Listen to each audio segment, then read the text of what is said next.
Thank you, Monica. So it is March 3rd, 2026. And, you can look up in your history books what's going on today. Um, we are going to start with a period of meditation, which I will partially guide and partially leave to quiet. Um, you'll have to guess which part is which. Hopefully, you won't have to guess. It should be evident. Excuse me. Um, all right. So we begin by just arranging the body, settling the body. And you can sit, you can lie down, you can stand, you can walk. These are the four traditional postures. And I suppose there are others, but these are the main ones that the Buddha suggested we could be mindful in. So if you're sitting or lying down, you might close your eyes or just lower your gaze.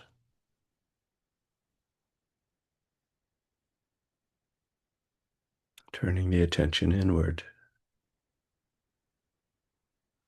turning the attention first to just the experience of the body,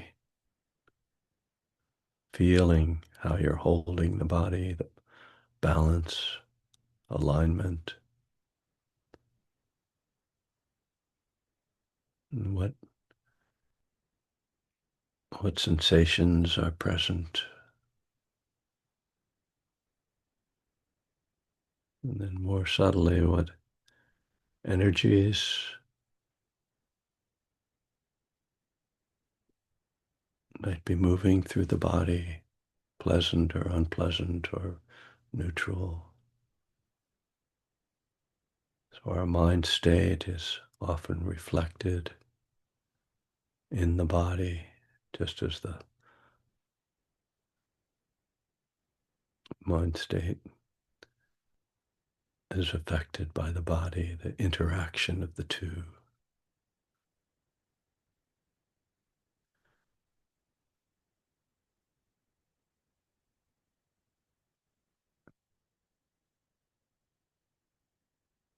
And then letting the body settle, having a sense of releasing any tension and of holding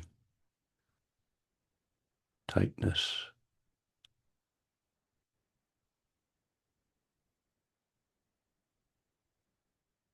And here we can use the breath.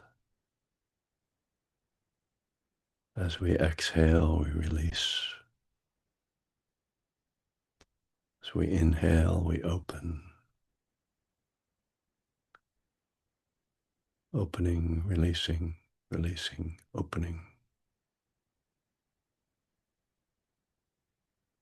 And feeling the movement of breath and the sensations of breath. This connection between the breath and the whole body, the breath and the mind, the breath and the nervous system.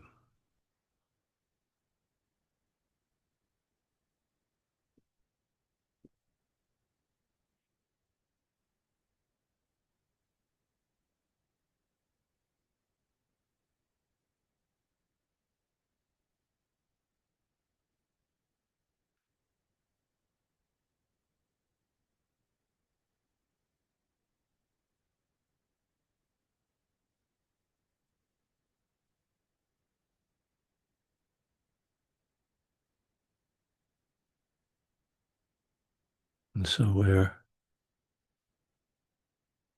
putting the attention on this sense level, the touch of breath, energies in the body,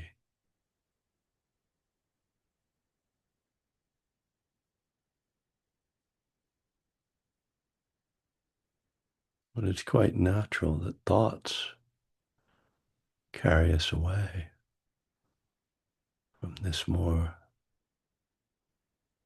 primal level of experience.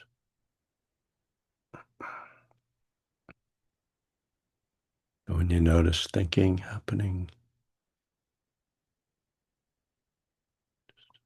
just acknowledging that first, recognizing that the attention has been captured by the verbal realm of mind, and then letting go of that, coming back to the body, to the breath, to the energetic experience.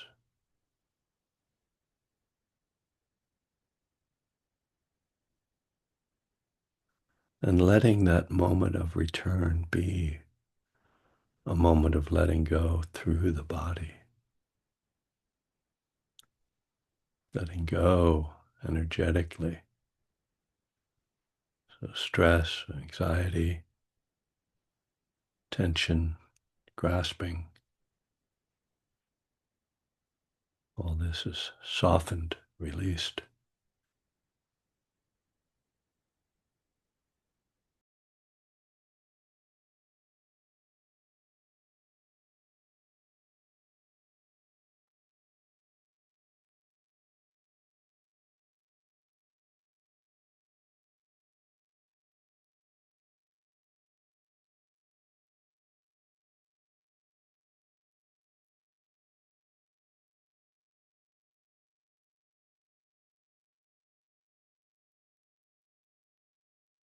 Letting go of the thought world and entering into this sensed world, felt world, isn't always comfortable. There can be a resistance to it, or a fear of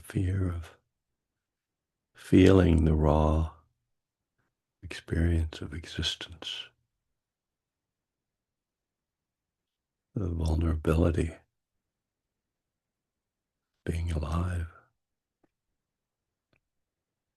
And so we breathe with this as well, if this obstruction is here.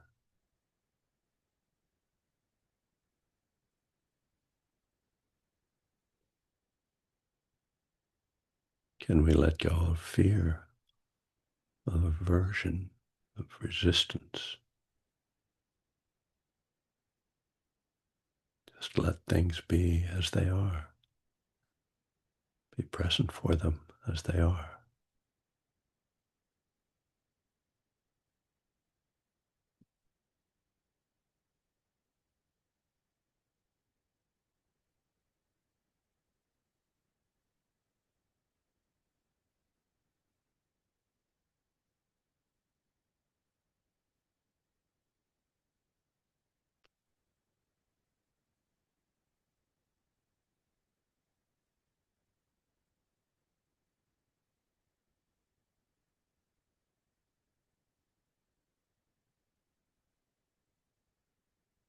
This is not to suggest that we push ourselves into unsafe mental or energetic spaces. If there is a sense of losing control, of powerful resistance, we can step back, open the eyes, just listen to sound or feel the breath just moving, not trying to probe deeper than that. Just be aware that you are here. It's enough. There's no achievement in meditation, no winning or losing. It's just being here. Whatever that means, however that manifests for you.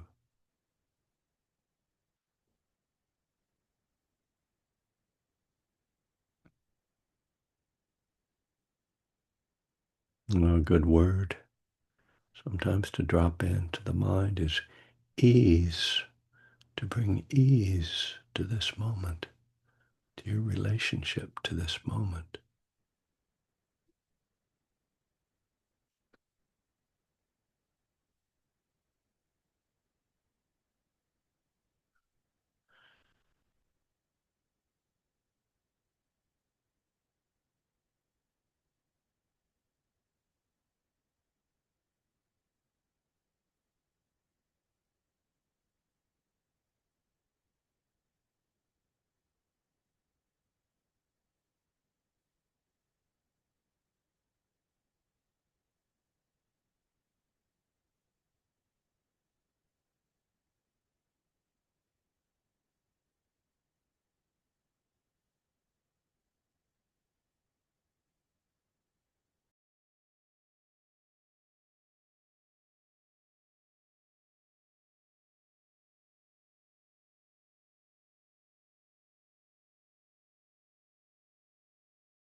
The art of meditation involves intuiting when to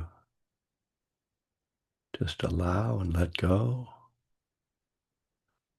when to bring more intentionality or effort into our practice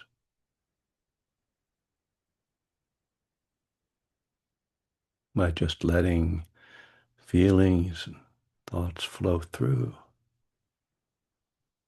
Or do I want to step in and do something more active, like counting the breaths or noting thoughts, or just simply pointing the attention more directly to the experience of breath?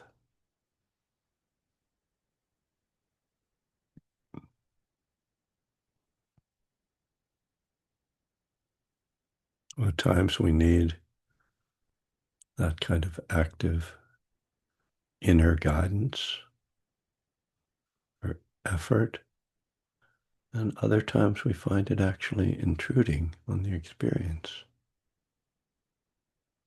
So it's better to just sit back and allow things to come and go.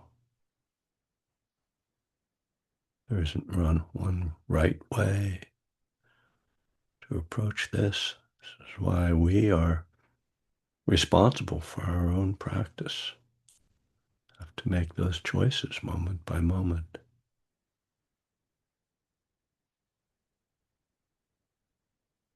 It's not, again, a matter of doing it right or making the right choice. It's cultivating a subtle awareness that can help you to make those choices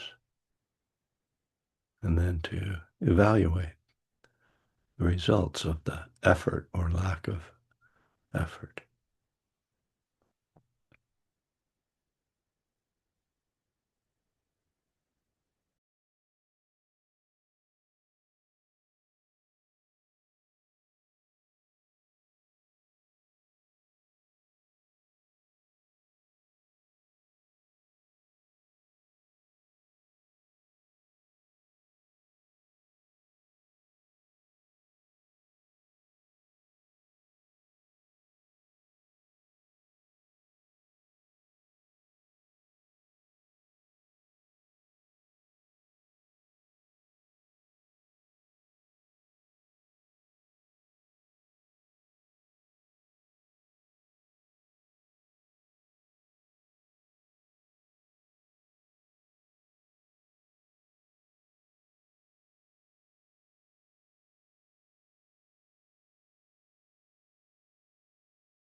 Okay.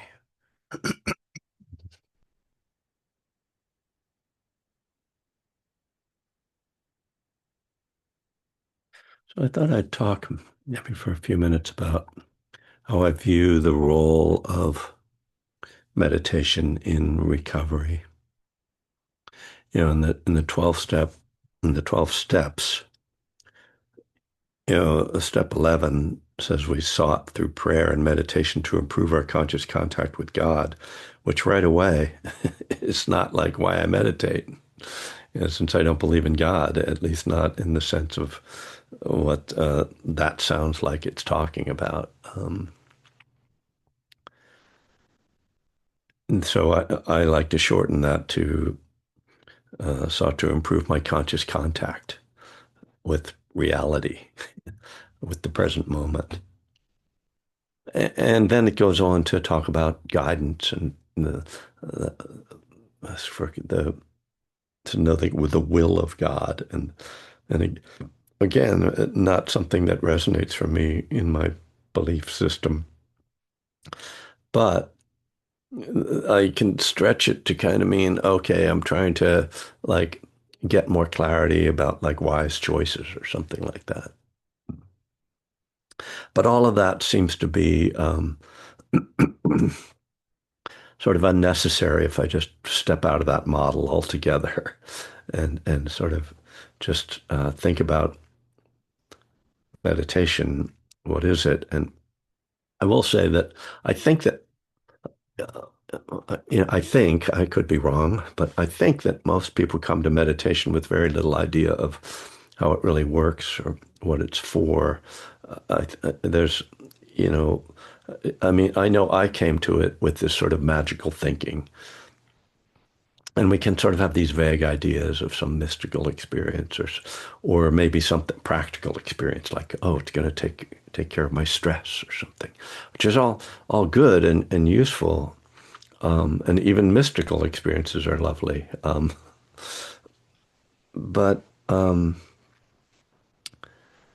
one way to kind of start with understanding the role of meditation in recovery, this is how I would present it when I would go into treatment centers and I was trying to kind of give them a quick like motivation to do this. Say, well, mindfulness meditation can give you two things. It can give you some calm that will help you to have less stress, which is really helpful when you're an addict, and because addicts tend to, take on a lot of stress or to carry a lot of stress.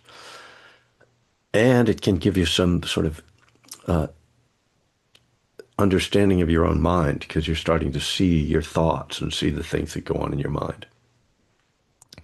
So the calm and the inner understanding and these correlate to the traditional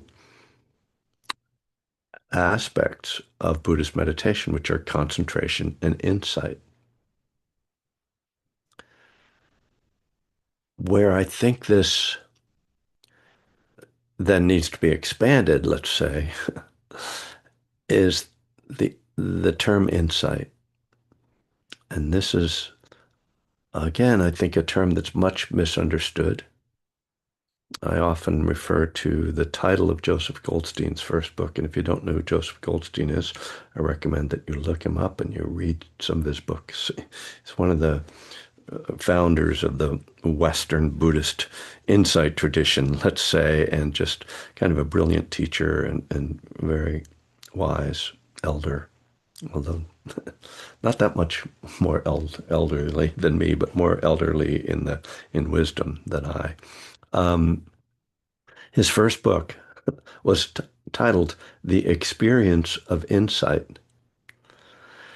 Now, in the English language, as I understand it, I'm not an expert, but I was an English major, so I can make some guesses that insight typically refers to a thought, something that I came to understand intellectually or cognitively. A flash of insight. Oh, I figured it out. So the idea of insight as an experience doesn't really make sense in English. It makes sense in Pali, the language of the early Buddhist teachings, the because the insight is a translation of the word vipassana, which means literally to see clearly. So when we talk about to see clearly, we can see it doesn't mean to think clearly. To see clearly, actually another metaphor, it's not literally visual, right? It's an understanding that's, let's start by saying that it's nonverbal, at least initially. And it is something that we experience, that we understand something we've experienced. We all experience the Dharma in our lives, inevitably, because it's the Dharma is just the truth of reality, impermanence, suffering, the causes of suffering, all, clinging, all these things we experience. Everybody experiences this stuff. Most people don't understand or see what's happening. And so insight helps us to see and understand our experience, put it together, start to see the interconnections, the causal relationships between things like thoughts and feelings, feelings and thoughts, wanting and suffering, anger and pain, love and freedom, letting go. And and so this practice is meant to, in part of what it's meant to do is help us to understand our experience of life, and thus to see how we create suffering and see how we can end suffering. So by watching, watching, again, a visual metaphor, watching our experience, watching what happens when I'm trying to pay attention to my breath and my mind wanders. What happens in that moment? Okay, this is really key. What happens in that moment, if you pay attention to what you're feeling, is that there is some kind of discomfort or inner agitation, because your thought, virtually every thought we have, is a thought of craving, of wanting, of resisting, of controlling. It's something that's about not wanting things to be the way they are, wanting things to be different, or wanting to be somewhere else, or to be someone else. So most of our thoughts are thoughts that are in resistance to reality.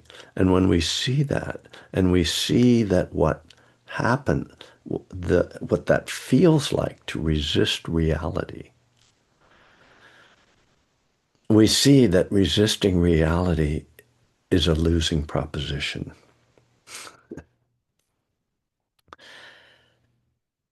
And so we are inspired to stop doing that, which is the simple process of coming back to the breath, because the breath is always real when we experience it. And it's a simple thing. It's not, you could come back to many things that are real, just how you're feeling is real.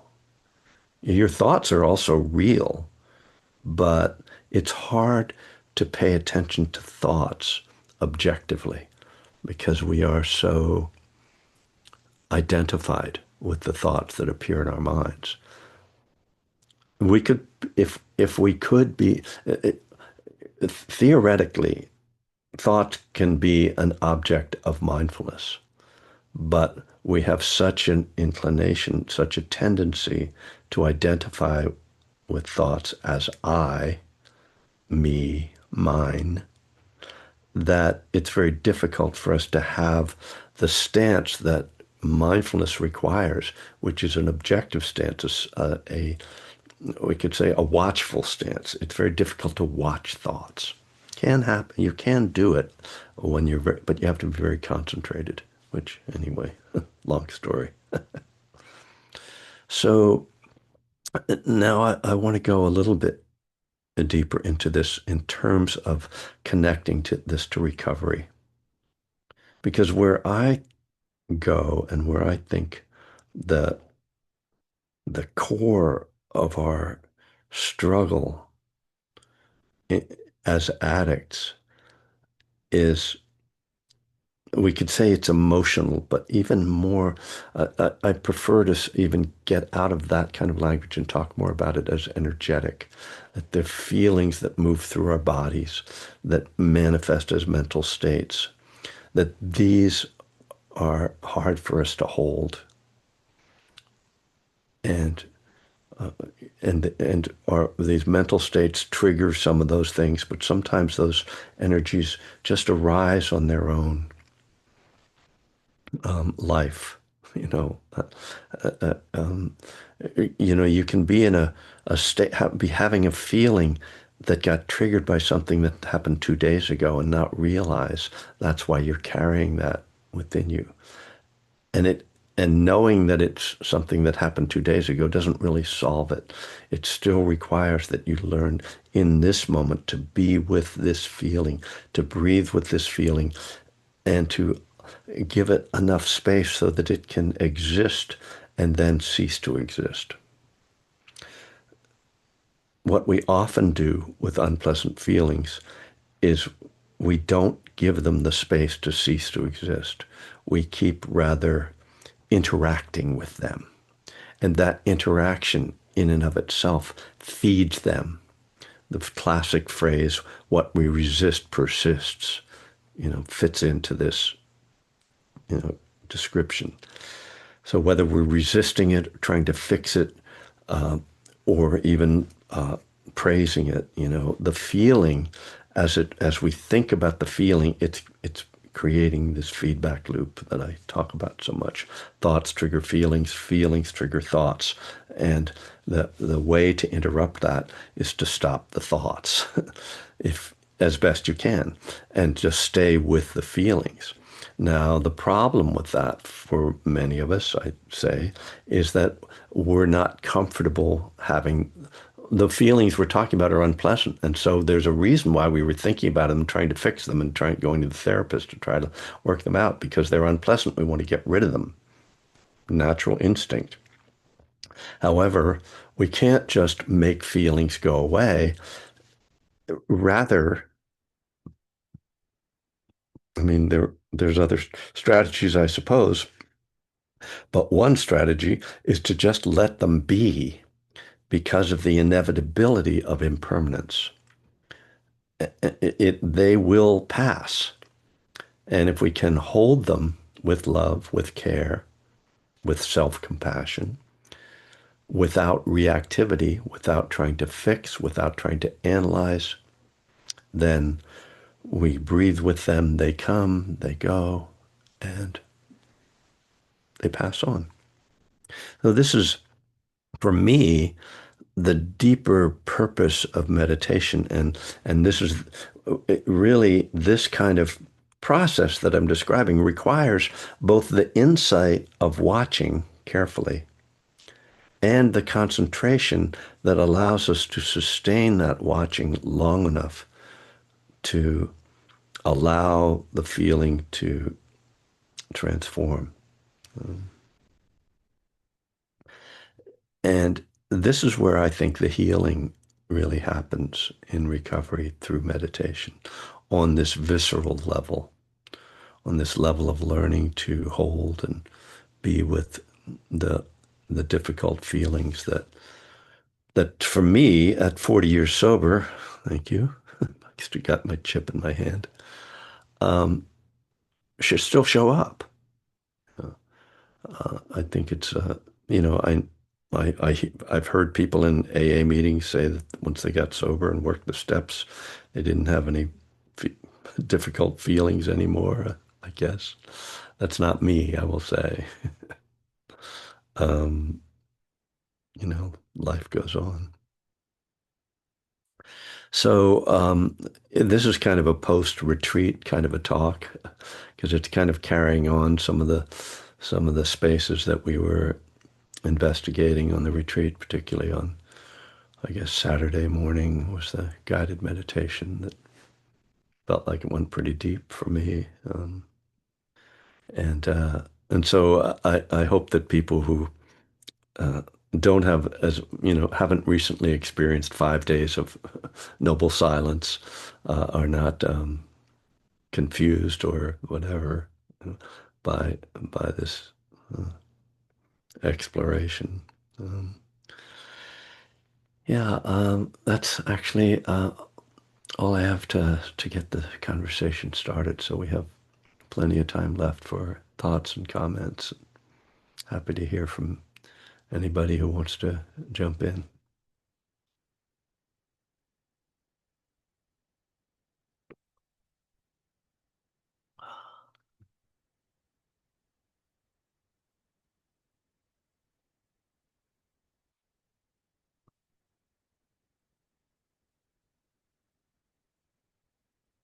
Yeah, John.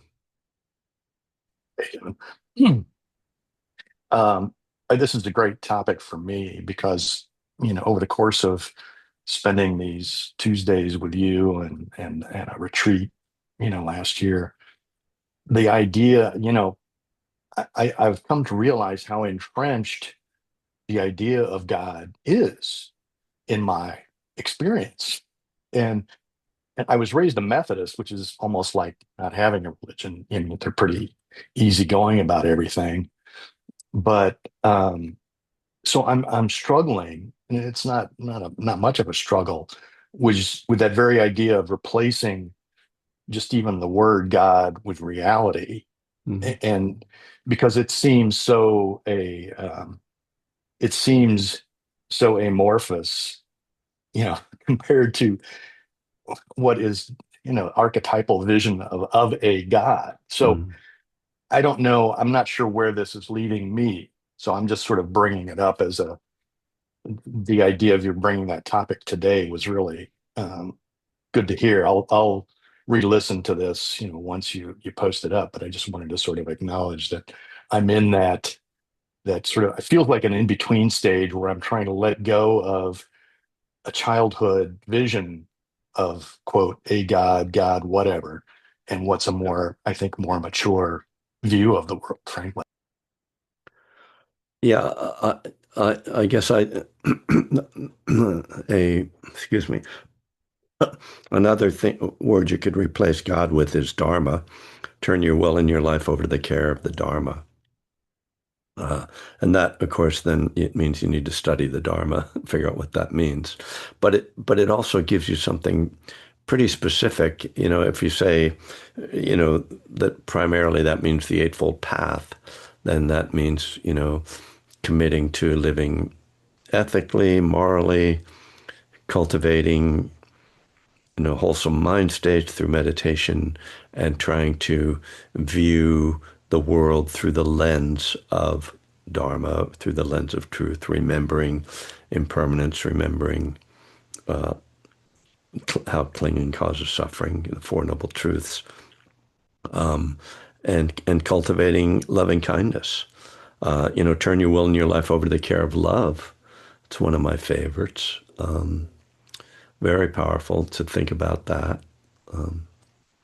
Humbly asked love to remove our shortcomings. I mean, that can do a lot of work for you right there. So I think, yeah, if you're going to work with the 12 steps, and you're not, yeah, and I don't like the term atheist because I view it as kind of too solid. I don't believe in God. I do believe in God. I'm like, I'm not really interested in belief. I'm interested in what is real. But anyway, you might try some different language like that rather than just reality. And of course, I always recommend my book, Burning Desire, now called Buddhism: The 12 Steps Higher Power, as a way to explore this topic, which I did in that book.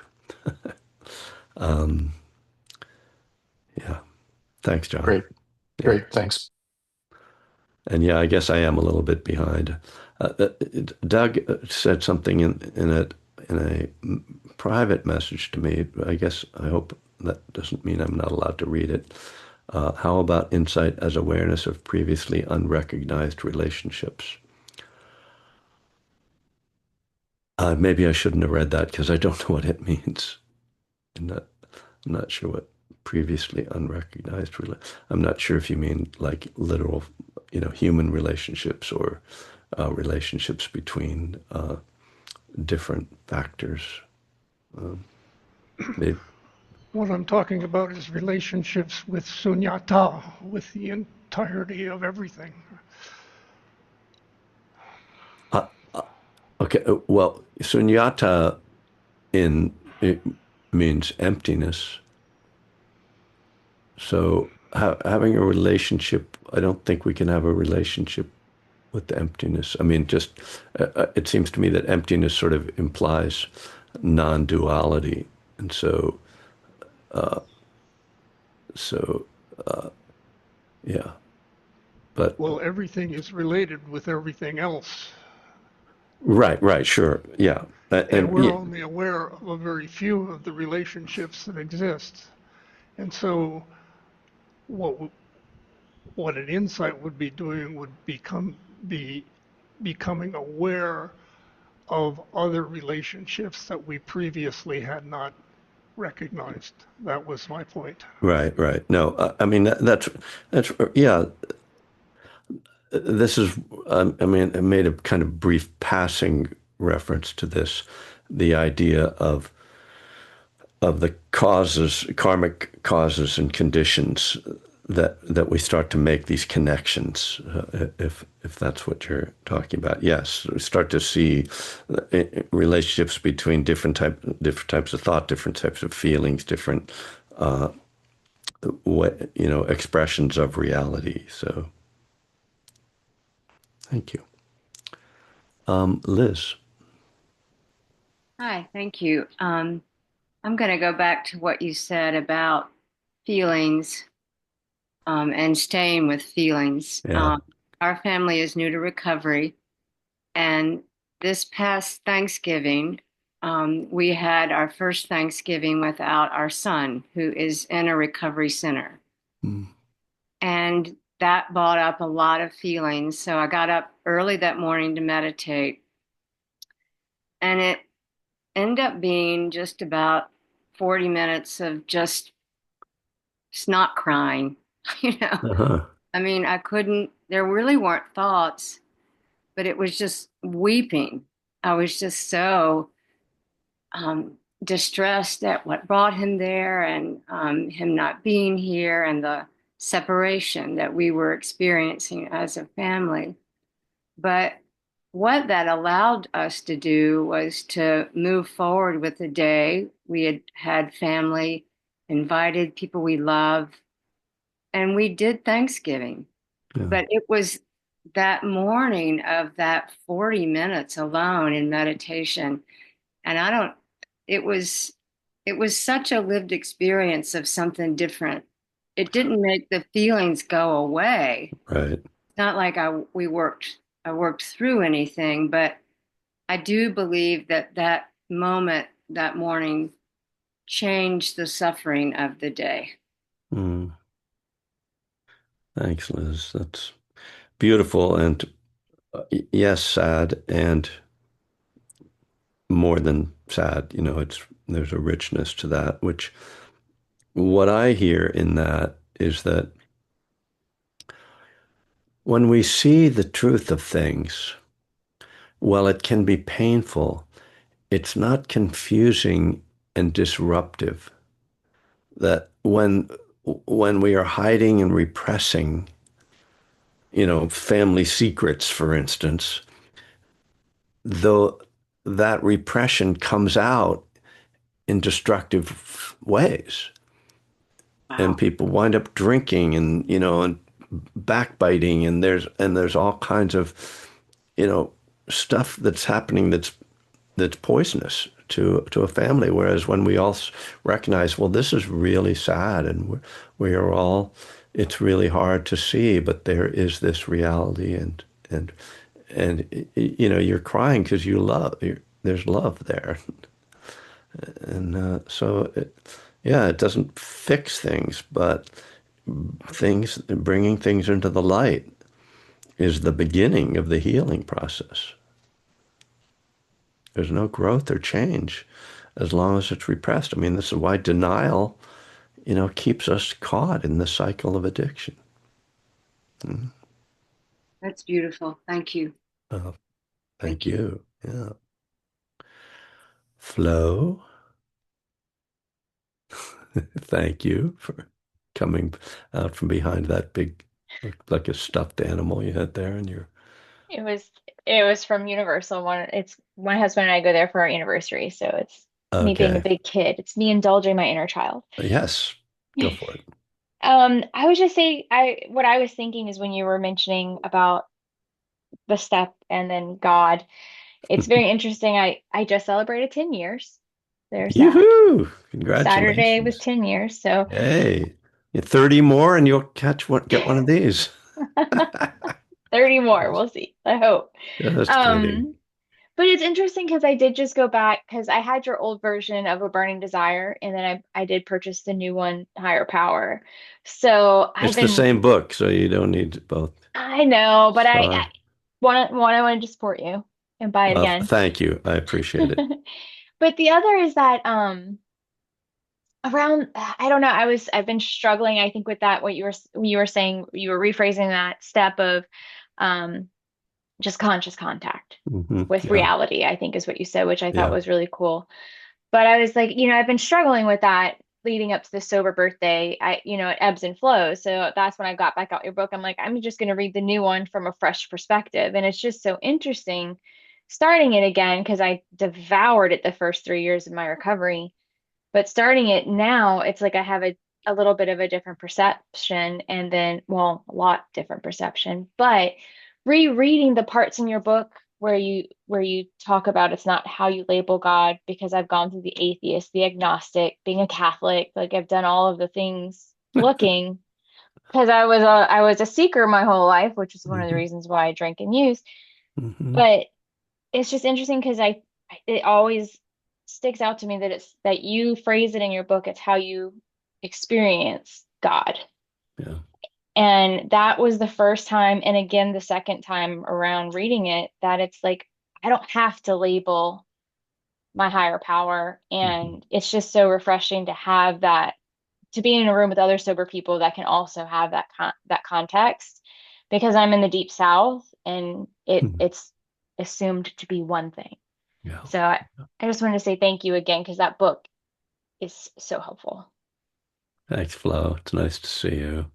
Well, I'm in Uh, Alabama where we end all 12-step meetings with the Lord's Prayer, as if those are related to one another. yeah. That's how it is here. Thanks, Michael. Flo is only in Georgia, which really isn't nearly as bad, I gotta say. You've got two Democratic senators. Come on, man. Like it's Okay, not that deep. I am outside of Atlanta where it was Yeah. not blue. Right, right. Um, you know, it's funny what comes up for me around that odd, and this is not exactly connected to what you're saying, is the same point, the point I'm going to point to is about not having to label God is also to not have to label our emotions. And I've been sort of having this ongoing conversation with a therapist friend who's very into this idea of and concerned about the whole idea of diagnosis and not wanting to people to get diagnosed, that isn't necessarily the healthiest way to help people. And and that for me goes back to deciding when I was 14 that I was depressed, and then how that feeds the depression.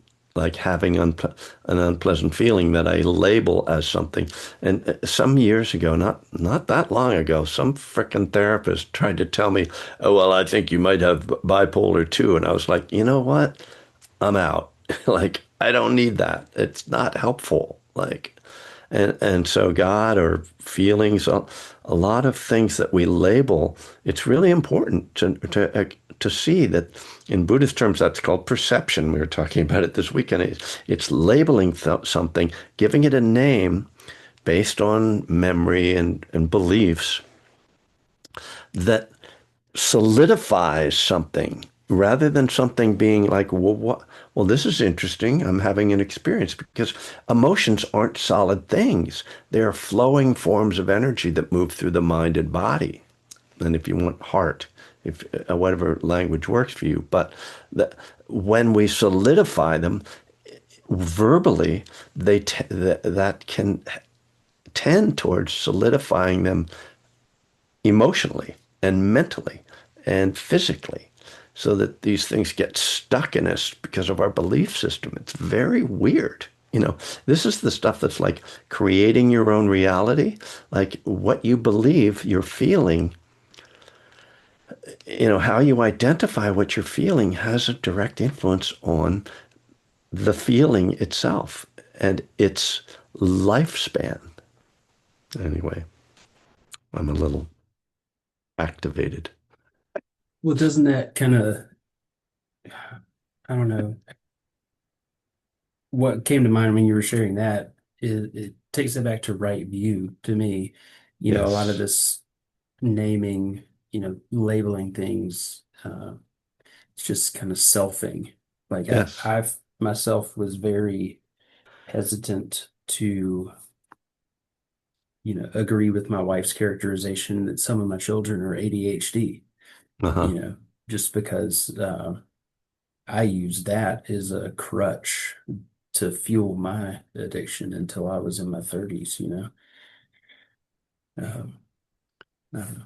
I'll shut up now. Well, thank you, Michael, because now you're reminding me, as I try to do, which is, wait a minute, what's the other side of this that I'm missing? Which is that, like for me, it was really helpful when I diagnosed myself as an alcoholic. It was useful.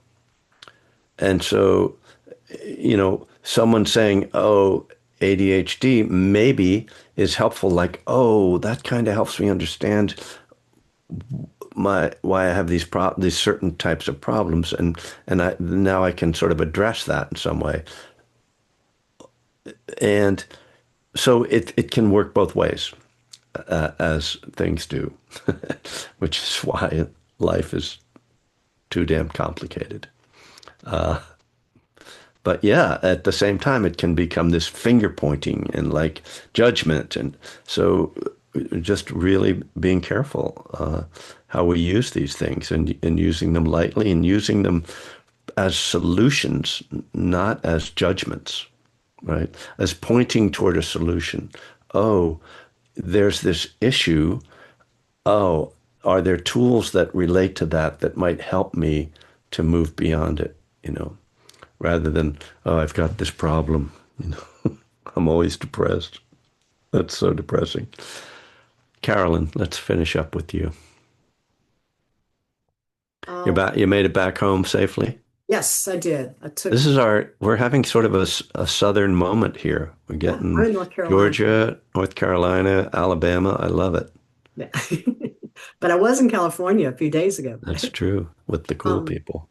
I'll try to be speed. I mean, this since I've started doing the meditation with with the retreats, just my mind, I have problem putting it all together. I admire the words that I hear and they just sink in so emotionally, like, yeah, yeah, yeah. Yeah. Trying to figure a way to make it short. Recently, I've shared recently in December.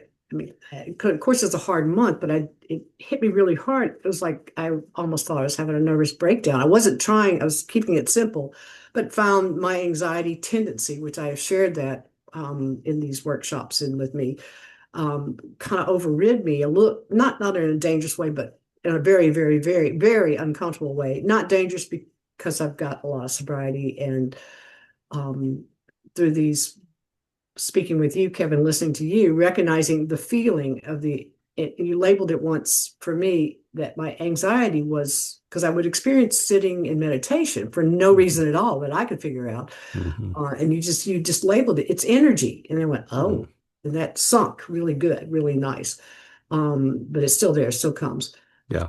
Um, so my meditating practice is to help me find a sense of calmness. Yeah. Just all that you've been shared, the understanding of my own mind. But I cannot do this without having the Sangha. Just like I can't be a happy recovering alcoholic without my AA group. Yes, but I'm fortunate to have a group these days that nobody likes the word God, but nobody's willing to go beyond that. A few of us. So I'm kind of starting to bring a little insight Uh-huh. best I can to them, but they don't want the Buddhist thinking. Right, So right, I'm sure. having to filter it, which is good for me. Mm-hmm. Sometimes I don't say anything. It's not necessary. Just listen. But what I guess I was getting at, how I don't, there's the way my mind and my disappointment and depression, my doc wants to work for me. I couldn't face any of this without the group and the help and Yeah. knowing that others are having difficulty. And I think the other piece takeaway from the retreat was what understanding really what compassion for myself is. It's different than self-care. I Mm-hmm. realized that out on one of my walks. It's realizing, I don't get it and I don't have the words for it yet, but it hit me really hard. Yeah. They're like, it's not what I thought it was. And, it's worth all the anxiety to realize, we hear the words, I'm not a bad person, be good, kind to yourself. What makes you Mm-hmm. Yeah. hear all that, but to experience how my thinking pulls into that emotion that's just, it's just I've kind of I'm experiencing this and it's Yeah. ongoing, but it needs that needs the nourishment of the groups Yeah. and wording. And I did read a few pages of the Higher Power book, and it's like, wow. So I'm getting excited to have some more come in and kind of, for me, it's like, it's sobriety. You don't drink, you can't experience sobriety without putting down the drink. That's when my life began. But I didn't know what that meant because I couldn't put down drink. So I'm lost. This is Right. like, okay, I have these experiences, not like they go away and then I understand. It's like, oh, I have these experiences. That's what I heard the other day. Oh, that's Mm. what I just heard now. Oh, and somehow the calmness of the mind is coming from the meditation practice to have whatever's going on inside of me. It's different. So I just want to say thank you. And it's the support of others on Yeah. this plan. Well, thank you, Carolyn. And just one thing, I mean, it does seem like the central thing you're touching on is the sangha, is the community, is the fellowship, and I think it's a really good point that self-compassion,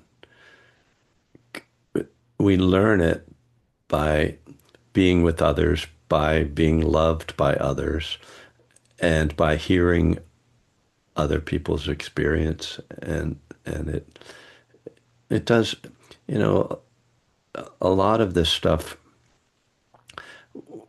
we start to we connect with it without understanding it, and we kind of fall in love with the Dharma without necessarily being able to, like, you know, explain any of it. It's just like, oh, it's right. It's just right. It just feels right.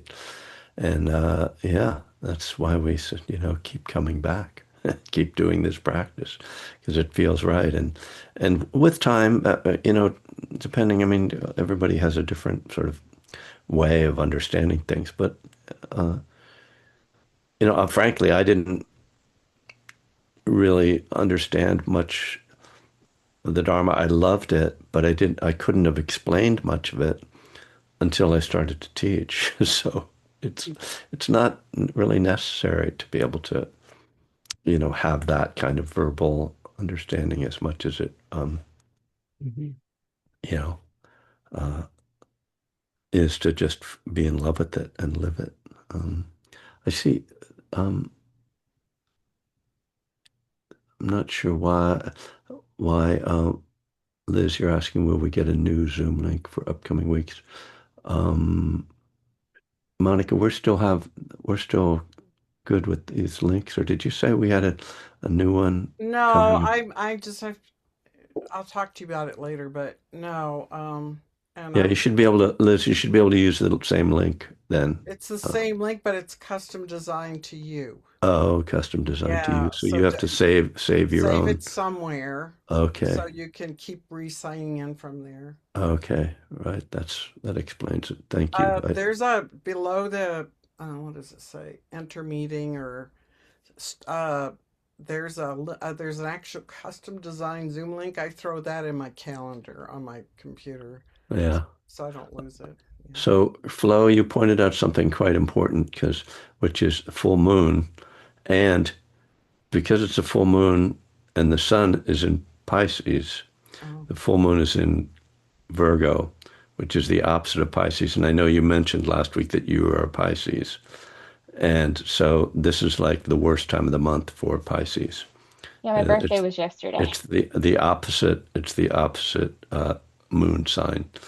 For those of us who still have some kind of lingering, I kind of dropped astrology for a long time, but lately it's sort of been sneaking back. I don't want anybody to think that I believe in astrology in the strict sense of like there's some magic or something, but there are just sort of like these interesting things about the full moon and like the contrasts, the energies that sometimes we sense or we at least think we're sensing. So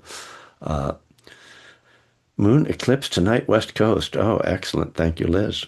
All right. On that fine note, I will depart before the golf course gets full. Never happened. All right, folks. Thank you for coming. Blessings. thank Uh, you. Thank you, may Kevin. all addicts be free from suffering and peace. And I'll be back next week. May you Thanks, get two Kevin. birdies on the course. Yes, thank you. Multiple birdies all the time. And turkeys. No, that's not a thing. No, you used to talk about the turkeys out there. No, no, that's just they're walking around on the golf course. They're not, there's birdies, there's eagles. I understand that. Yeah, Well, all maybe right. they like to play golf. I don't know. And more like they're going to get hit in the head by a golf ball. Okay. Bye.